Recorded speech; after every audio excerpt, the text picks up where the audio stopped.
would turn the lights on for you, but there's no breaker box yet. But we're getting ready to change that.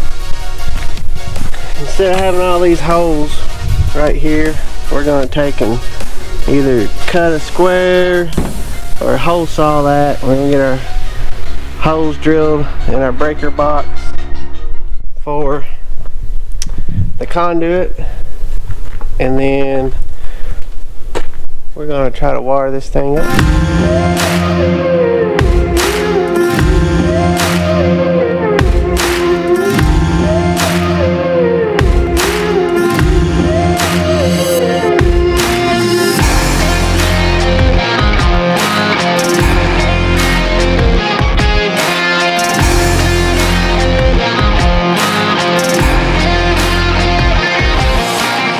This is Emerson's first ride on a 250 4-stroke, and so he's just learning.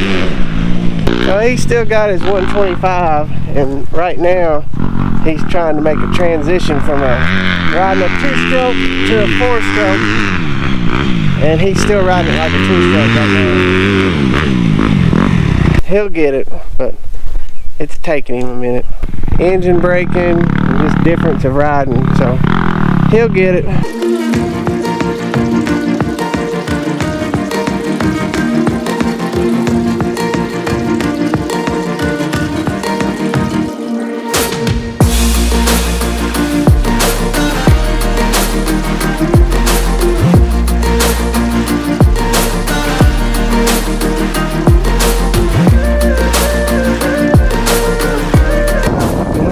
Excavator yesterday and it did not start, and we charged one of the batteries. It has 2 batteries on it, and it's a 24-volt system, so we're about to see if she's gonna crank. Hopefully she does, or not we'll have to charge the other battery. What we're gonna do now is, you see this pole right behind me here?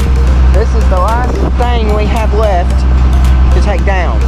So we walked the excavator right over here, and we're just gonna wrap a chain around the pole, pull it right out.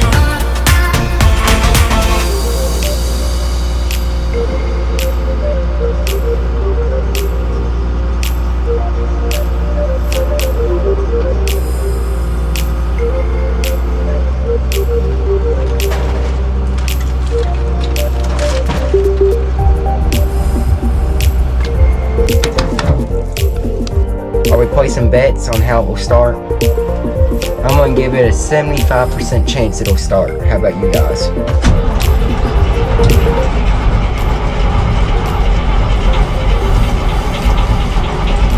And it needs about 25% starter fluid to get going, apparently.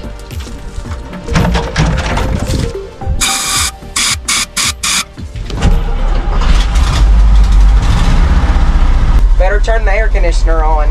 You ready to go? Safety first.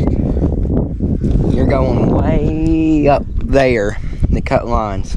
So we're gonna lift my dad up way up there at the excavator. He's gonna have a harness. He'll be tied off to the bucket here, and he's gonna cut the lines that run down. Well, that one right there, if you can see it. He'll cut that one, and there's one that runs to that little pole he'll cut. So here we go. We're tied off, ready to go up there.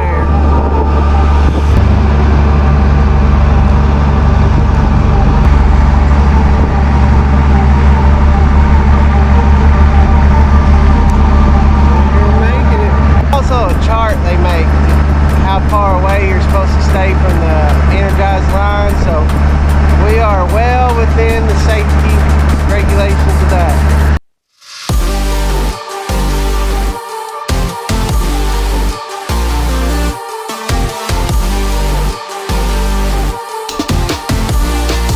As we're positioning the bucket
praise the good Lord that that's done.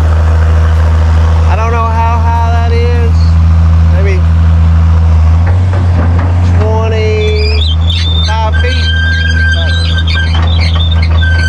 Heights don't bother me, but when you get that high and you're relying on old hydraulic hoses, you know, you thank the good Lord that He kept you safe when you're doing silly stuff. But that's what we had to do to get the lines down. So we did it the safest way with what we had. And so it is done. Now it's just the cleanup. Sorry y'all didn't see the last cut, but if you can imagine, I was a little bit occupied. I'm glad he's smooth on the controls. If not, if y'all remember that old game, is it tetherball, where the ball's tied to the string on the pole and you hit it around? That's what I would have looked like up there if he wasn't very smooth, tied to that bucket that far out. But he's pretty smooth operator on them, better than I am. Hopefully he gets better with time.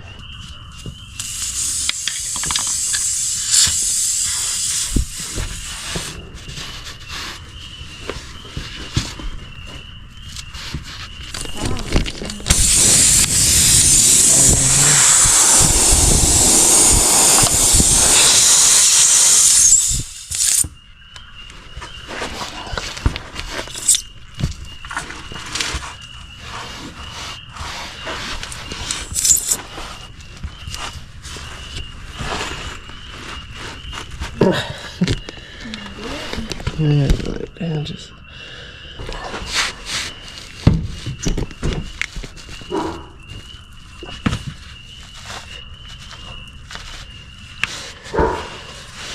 Did you get it?